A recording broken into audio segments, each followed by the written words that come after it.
And one of the things I've learned is that truth is there are some people out there who think it's simple to communicate science, or it's just about, listen, we know what the facts are. But I mean, humans are complicated, right? There's a lot of psychology that goes into it. So it's really good to be humble and be a good listener when you're a science communicator, because if you don't connect to people, it kind of doesn't matter what you say. So that's one thing we try to make sure is clear to our audience. Hello, everyone, and welcome to the podcast that explores the intersection between science, story, and play with me, your host, Dr. Janis Kisten. And today we're exploring communicating science with anthropologist, video game researcher, and science communicator with the SciComm Journal Club, Dr. Mariya Vizireanu.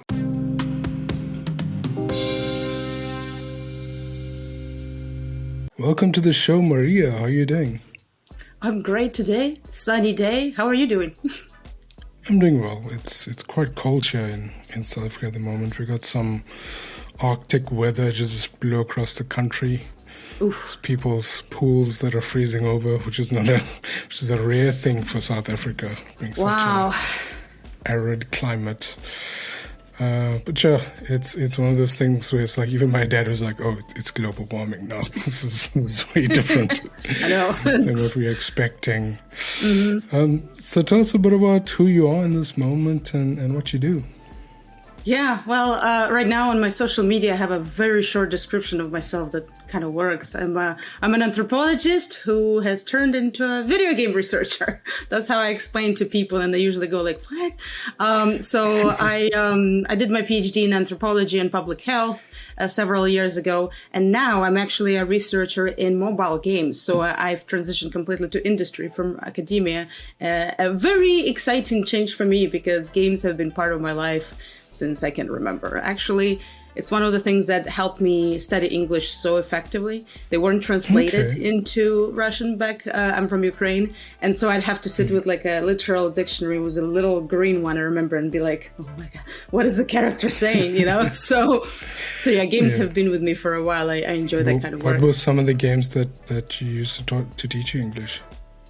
The one that particularly stands out is Broken Sword, Shadow of the Templars, because there you have to talk to people a lot, right? It's all conversation-based, noticing items, reading what your character is saying, so you actually have to understand to progress. But other than that, I love horror games. Resident Evil, Silent Hill, that's my thing. Kind of a whole range, okay? And aside from research and work, I love science communication and I love professional development. So that's two things I do sort of on the side. I teach at a university still, professional development, do some consulting, and I do a lot of science communication through my channel and my team. So, yeah. How did you get interested in tackling anthropology as a field of study? Yeah, I have a very nonlinear path. I never planned to be a social scientist. When I was in Ukraine, I did my bachelor's in business because my goal was study English, study something that can be international, and then go decide where you want to live in the world, which is exactly what I did. So that was a choice that made sense. But once I came to the US, I finished my degree, I was working in a bank for a while, and then I was managing a health food store. And I was so into nutrition and healthy eating that I thought, no, I'm going to follow my dream and go for a master's in health instead of an MBA.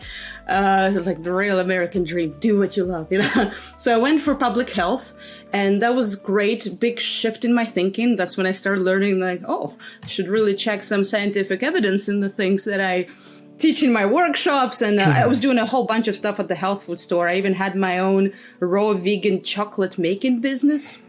So I was quite into fun, alternative, healthy lifestyles back then. But honestly, when I finished my master's, I felt very unprepared to do something with it because it was such a shift from business that I felt like I needed a bit more. So I started looking at PhD programs, and at the time, I was particularly interested in Arizona. My then fiance moved there for his doctoral degree. And there was this interesting program called Global Health. I could tell it wasn't exactly public health. It was in the anthropology department. And I've never taken an anthropology course by that point. But it sounded fascinating and interdisciplinary and studying cultures. Me being an immigrant at the time, I'm like, oh, this is so interesting. So I went for that. And so I had another big shift from business then public health to more anthropology, and that's where I did most of my kind of shifting in what I loved. I really took, I started looking into other things available at the university. There was this amazing evolutionary medicine center. So I really got into all this psychology, evolutionary, and cultural explanations for why people think about food and eating the way that they do. I even ended up writing 3 articles for like an encyclopedia on evolutionary psychology about food, which was a big departure from my work. I just studied how people think about food in different cultures, really. So that was really fun. And I fell in love with anthropology. It's all about studying humans, right? So whatever I do right now, it's video games. It's kind of the same thing. I'm studying humans and what motivates them to play. So that's the nice thing about anthropology. It applies across fields. Yeah. For sure. What were some of the most interesting things you found about global food health and food culture in general? Oh, there was a lot.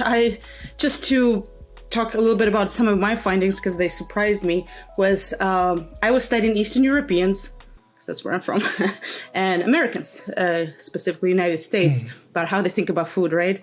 And Eastern Europeans were more likely to also think about the way you consume food. So not just the food items. Everybody cared about nutrition, like nutrients and fats and whatever.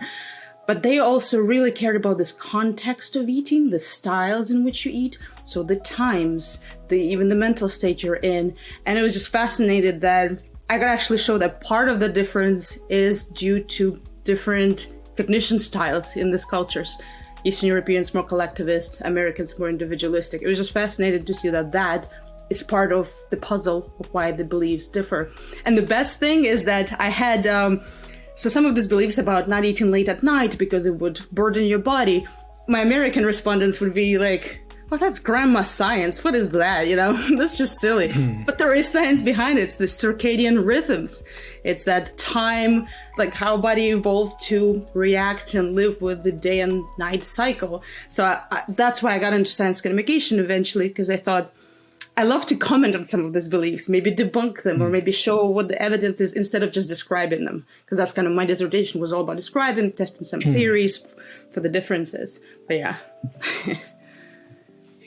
So you felt like, okay, I needed to start speaking on a kind of public stage about some of your findings. Well, because part of it, I was talking to a lot of people who had more alternative views of health, which was my background, by the way. And a lot of it is great. It's just about, eating better and, depending less on medicine, let's say.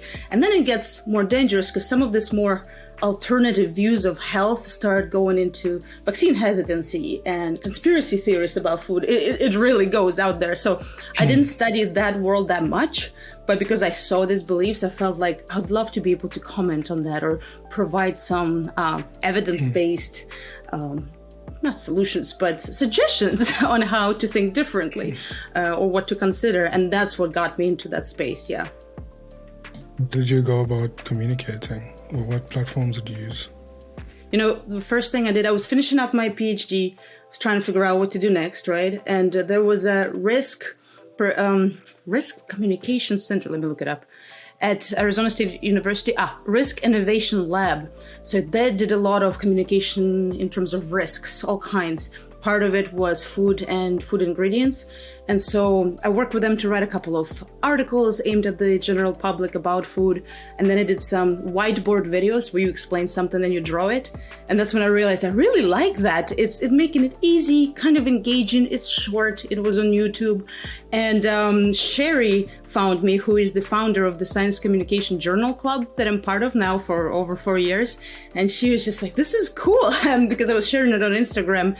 And she said, would you like to be part of our club? We look at research and science communication. And that's how that started. And that's where I really stuck with, being busy, finding a different job. I couldn't do as much as I did at the beginning. So yeah, SciComm JC, this journal club, became a big part of my life. For sure. Yeah. It's a really cool podcast now. Did you learn anything really surprising while you were on the podcast? on the podcast. So we didn't start as a podcast, actually. The Journal Club was mostly on Twitter because we were summarizing articles, like the latest articles in science communication, the audience being other scientists, just to kind of, again, keep them updated. What's going on in the world of science communication? What's effective? What doesn't work, right? So our Twitter chats were a big deal. And then eventually, because not everyone can make it to the chat, right? And some people are not comfortable with Twitter in general. So we decided, we can just record a podcast afterwards with the key insights. Sometimes we have guests, and that's been real fun. I love podcasts because I used to drive a lot here in Los Angeles, and so you're in the car a lot. So that's how I mostly consume new information, through podcasts. I love them. And that's how I keep up to date with the latest research myself, because otherwise I wouldn't have time, you know? It has little to do with whatever I do on a daily basis for work. Well, not little, but so it keeps me up to date, and it's been really fun. And one of the things I've learned is that truth is there are some people out there who think it's simple to communicate science, or it's just about, listen, we know what the facts are. But I mean, humans are complicated, right? There's a lot of psychology that goes into it. So it's really good to be humble and be a good listener when you're a science communicator, because if you don't connect to people, it kind of doesn't matter what you say. So that's one thing we try to make sure is clear to our audience. Yeah, for sure. Yeah, I've heard other communicators say that as well. You have to speak the language. You have to listen, and communication is like two ways. It's not just just spouting out facts. It's and you know what? Conversation. Yeah, and I've seen that go so badly. Well, before I did all the science communication, I remember one event vividly was evolutionary medicine small conference at ASU campus in Arizona, and it was open to the public. So I invited some of the people I interviewed for my dissertation to come and listen, because they were really interested. And they were at a different table than I was, and they talked to this other PhD student, and she was so... she was just not ready for science communication, because they said something that was kind of incorrect about evolution. And instead of just taking her time or explaining or listening, she said, that's wrong. So I don't feel like explaining this right now. We just don't have the time. And they were so turned off by it. You know, they left like, they felt like, we were not wanted there, or they felt a bit embarrassed about it. And I thought, that's what you don't do. You know, you don't go like, you don't get it. You definitely don't do that. Yeah. And they were turned off. I don't think they ever wanted to come back. And now they have this opinion of scientists as stuck up or something. And that really bothered me. So that's why in my own channel on YouTube, that's why I wanted to be video, because I want people to see these people talk about their research and be excited about it and be excited about explaining it, instead of, I don't know, having an attitude, I guess. So. Yeah, for sure. So you have a channel called Explain It Like I'm 10 in 10, I believe. So you want to explain what that is and how that came about? Yeah, it was, so, you know, I'm part of the Science Communication Journal Club. Love that work. But I stopped doing my own science communication, really. And it was the summer of the pandemic. There was a lot going on that year that wasn't great for me. So, you know, I lost my artistic outlet. I wasn't doing my hobbies. Of course, things were also shut down. And I was trying to think, what do I love? What do I love to do? I'd love to make something creative. And I was talking to a friend of mine, a great friend back from a graduate school in Indiana, actually. She got her PhD in neuroscience, and she was just explaining this newest research she was fascinated with. And I kept trying to ask questions as we hiked. I was like, okay, wait, what does that mean? I don't know that word, you know? Or so we talked, and I said, this is great. If I could record this, like, this is really fun information, and you just explain it to me, who knows nothing about neuroscience, in a way that, okay, I grasped it, this was fun, now I want to learn more.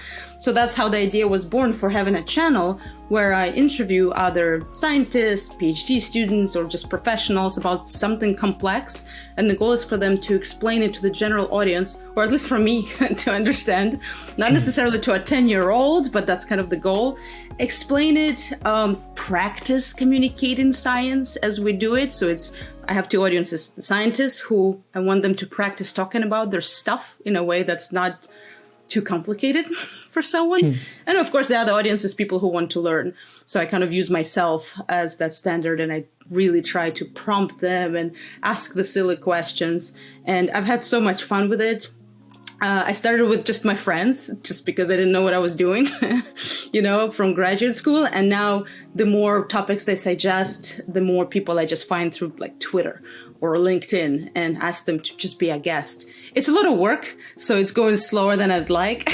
I wish I had like 30 videos, but it's a lot of editing. I know this feeling. Yeah, editing just takes up so much time. It's fun to do, but it just like you have to block off like at least 10 hours.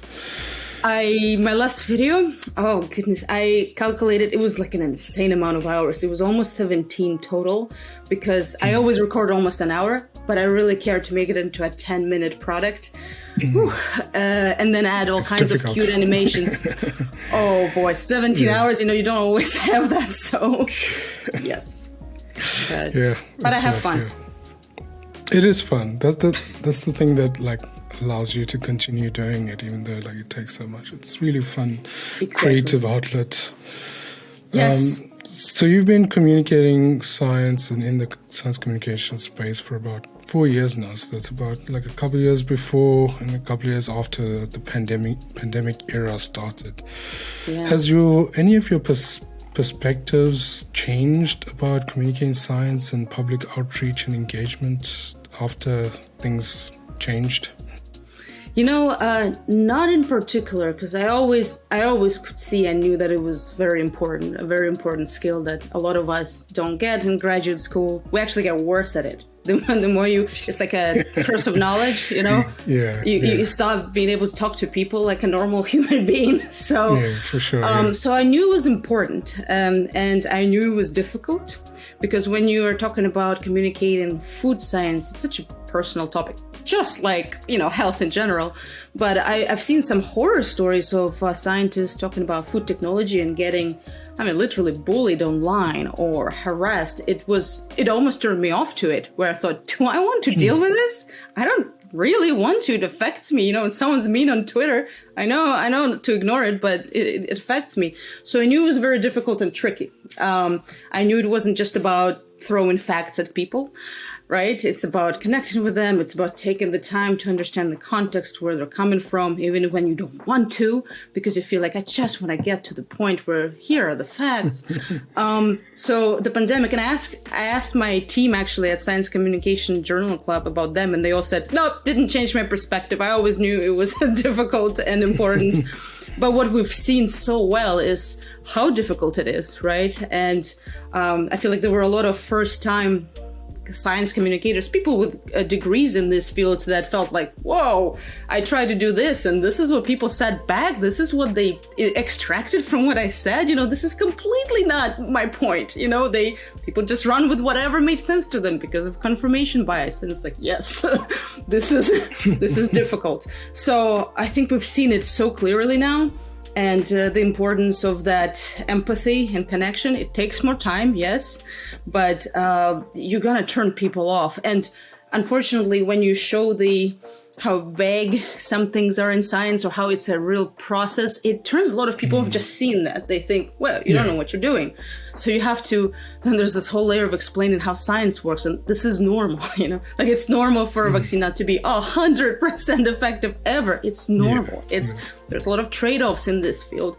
And just trying to deal with those emotions and confirmation bias. I think we've all seen now that this is not that simple. So it's but I already knew that. Yeah. But also some aspects of it reminds me of that meme where it's like, we can't use that phrase anymore, avoid it like the plague, because a lot of people do not. It was definitely an interesting experiment to see, this is how the population reacts. I know that anthropologists often do, like computer simulations of pandemics and things like that to see what people will do. And I'd love to dive into it and just see, like, they probably could predict this, couldn't they? With computer models, I'm sure of it. Wasn't there something about World of Warcraft where they modeled a disease outbreak? Yes, I remember there was some kind of a virus in the game, right? And they actually studied how it transmitted in the game, because people could act however they want. Yeah, that's a fascinating really example. Cool. Need to read up on that. Mostly, I think video game stuff tends to go towards like economics although it's changing now with a lot of citizen science being pulled in with some games. Oh, yes. Speaking of games, you moved away from food science to start working in the video game industry. How's that been for you so far? Yeah, actually, this wasn't my first shift from food industry. The most dramatic industry, food science, the most dramatic shift was about 3 years ago when I finished my PhD, came to Los Angeles, now with my husband. He found a position there at a university, so I was looking in this area, and I found a job as a researcher at a public opinion institute at a university, Loyola Marymount University. And I was like, oh, a research position at a university, I know how those go. But this was another huge shift for me. I always shift big time into different field. Public opinion research, totally different situation, closely related to political science. So it was such a different world because the research center operated like industry. It was really fast-paced. It was client-based instead of like getting a grant and then writing articles based on your findings. No, here you had to communicate with like civic leaders, the media. Seeing my results live, being read on on TV was very nerve-wracking. I'm like sweating there, hoping there's no mistake. And so that actually was the biggest mental shift in work style to me. And now that I transitioned to video game industry, it was a lot easier. I was just prepared. If I went straight from academia, I think I would have struggled a lot. And in terms of content, like I said, video games were part of my life, right? And I had to really soul search when I was thinking about transitioning to industry finally. I finally decided I didn't care to be in academia, right? So I really had to sit down and think, hold on, I want to make sure I like this, you know, because I'm nervous. Sure. I don't really know how industry exactly is. What if I don't like it? And so I'm so glad I kind of narrowed down my search only into fields and topics I really liked personally. And being in, this is mobile games now, is luckily been so exciting that I have no regrets. In terms of surprises, you know what? I'm just really humbled and overwhelmed by how much I have to learn being there, right? I have all these years of experience with research. I know what I'm doing with research, but I remember someone's comparing academia and industry as academia is chess and industry is speed chess. Like, it's not easier, it's even faster. So I'm just humbled. There's so many people with so much knowledge there doing such great work, and they're so effective and they can do it fast. And I'm just trying to catch up, you know? So, for sure, yeah. So yes, it's a different world, but it's important to enjoy the topic, of course, just like in your own research in academia, right? If you don't like it, it'd be tough. But yeah, lots of great work being done in games. It's really fun to, like I'm in consumer insights, so I study people who play games, right? What they like, don't like, what motivates them. Gets really fun when you dive deep into that. Why people play and why they keep playing and spending money on that stuff. So, for sure. Did you find anything interesting?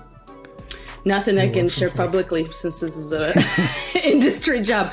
But, you know, aside from the actual job, I'm still really interested in educational games. So games that are meant to educate, or there's so much out there. I did a Twitter chat for Science Communication Journal Club, and I have a whole list. There's a game where people just do some stuff and then scientists figure out how to unfold a protein better. It's crazy to me. Or there are other things like learning civics. Yeah, fold it.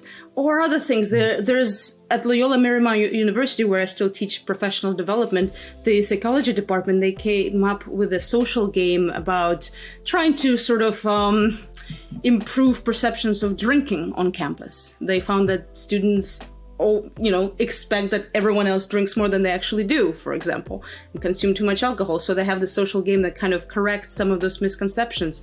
That's so cool. So there's so many games out there, and I'm very interested on the side in that work. Especially health games too. You know, something like how the Plague Inc. became very popular during the pandemic. Because it's on people's minds and they actually kind of learn some stuff through it. So I'm really fascinated by that, learning through games.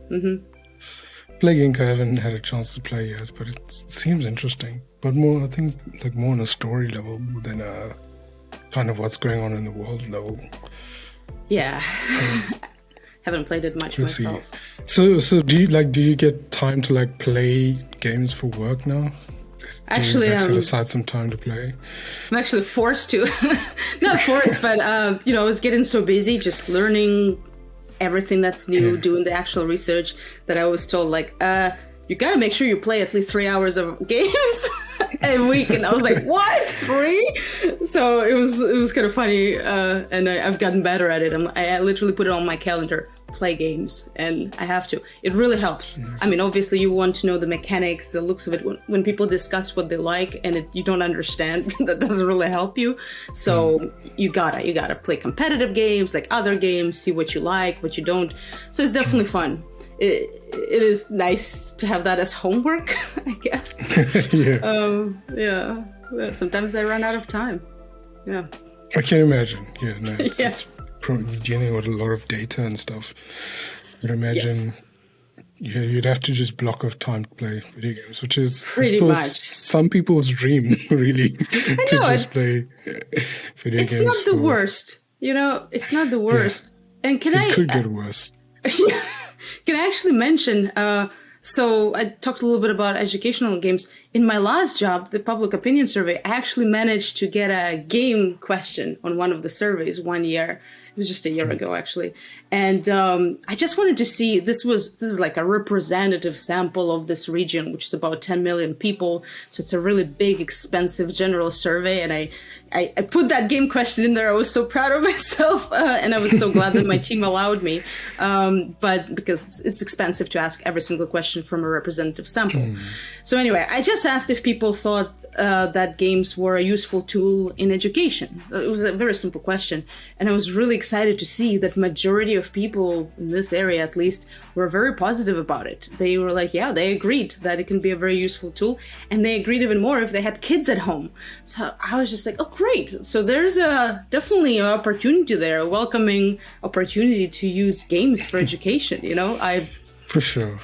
Yeah. That was really cool. I know it's happening already. I know university professors and K through 12 teachers, of course, that use games already, so I'm all for it. The serious games industry is going to have a big boom going forward. Well, at least I hope.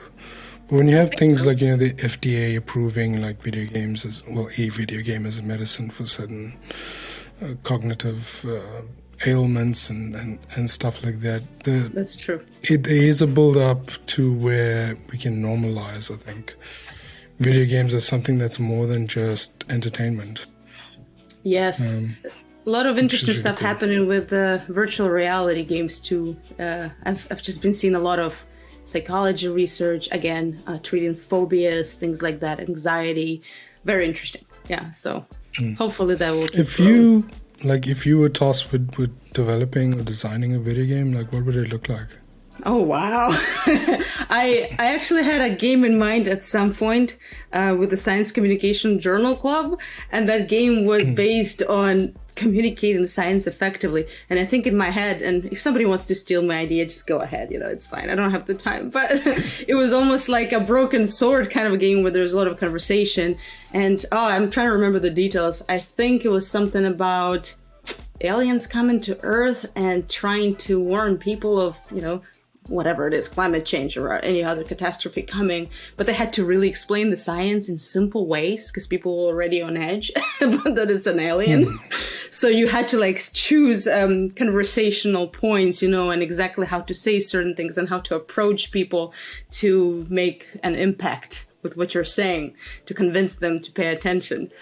That would have been great. But I'm not a game designer, so if somebody even wants to do it. Yeah, right. I think we need to rally the SciComm community, get together and try and build it out. Yeah, but I thought, why not teach scientists through a game about some of these things we know work in science communication? If somebody wants to do it, go ahead. I don't mind. Go ahead. Free ideas, on Geekoscopy 101. Exactly. So it's been a really fun chat, Mariya. It's really interesting stuff that you do. And thank you so much for joining on the show. So why don't you let everybody know where they can find your work on the internet? Yeah, I'm all over social media. I think the easiest way is just to go to my website, which is mvizireanu.com. I know.